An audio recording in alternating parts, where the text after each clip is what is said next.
Why Buddhists don't believe in God.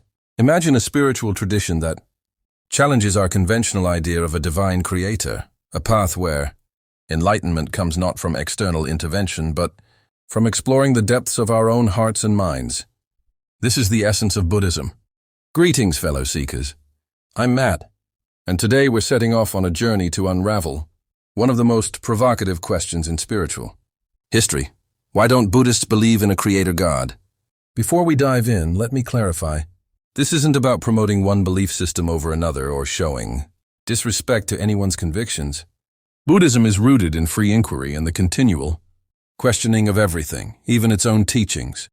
Whether you're a firm believer, a curious skeptic, or just exploring new ideas, you're in the right place. Redefining God. When we say God, we typically imagine an all-powerful, all-knowing creator who governs the universe. However, the Buddha himself wasn't fixated on this idea. His focus was on alleviating human suffering here, and now not on unraveling the mysteries of cosmic origins. In many respects, the Buddha considered such questions irrelevant to the journey toward liberation. A non-theistic worldview, as Buddhism evolved over the centuries. Most traditions embraced a non-theistic perspective. This doesn't necessarily make Buddhists atheists. In several Buddhist schools, various deities and supernatural beings are acknowledged, but they're understood symbolically, representations of enlightened qualities rather than omnipotent creators.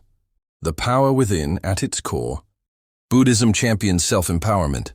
The Buddha taught that every one of us has the innate capacity for wisdom and compassion, enabling us to overcome suffering without needing an external savior.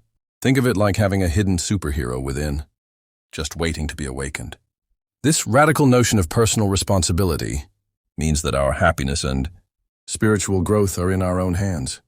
The Buddha's parting advice was clear: be a lamp unto yourself. In other words, trust your own insights. Question everything, and avoid blind adherence to any doctrine. Karma, rebirth, and the self. Central to Buddhist teaching is the law of karma, the idea that our actions have consequences, shaping our experiences in this life and beyond. It's like a cosmic game of cause and effect, where there's no need for a divine judge keeping score. We create our own destiny with every choice we make. Another challenging concept is that of non-self, anatta. Buddhism teaches that there isn't a fixed, eternal soul bestowed by a divine being. Instead, we are a constantly changing flow of thoughts, emotions, and experiences. Clinging to a static idea of self only deepens our suffering.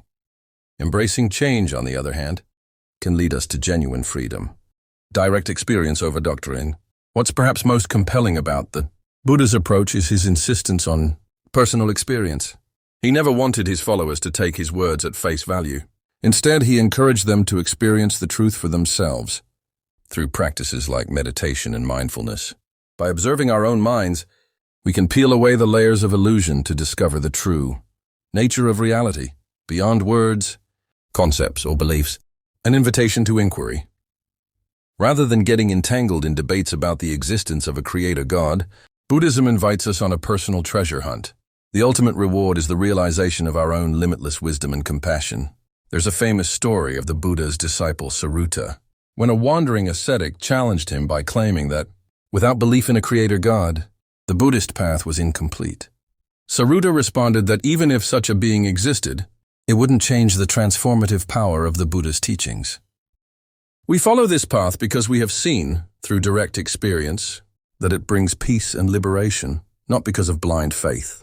Similarly, the Kala Sutta advises us not to accept any teaching, whether it's handed down by tradition, logic, or authority, without testing it for ourselves. When you know, through your own insight, that something is harmful, let it go. And when you recognize what's beneficial, embrace it wholeheartedly. In conclusion, today we've explored how the Buddhist perspective challenges conventional ideas of divinity. Rather than relying on external saviors or abstract doctrines, Buddhism urges us to look inward, question deeply, and trust our own experience. Whether you find this approach empowering or challenging, it undoubtedly invites us to rethink our assumptions about spirituality. I encourage you to delve deeper into these ideas with an open and inquisitive mind. What do you think of the Buddhist perspective? Is it as liberating as it sounds, or does it raise new questions for you? Share your thoughts in the comments. And if you enjoyed this exploration, be sure to like and subscribe for more journeys into the heart of wisdom.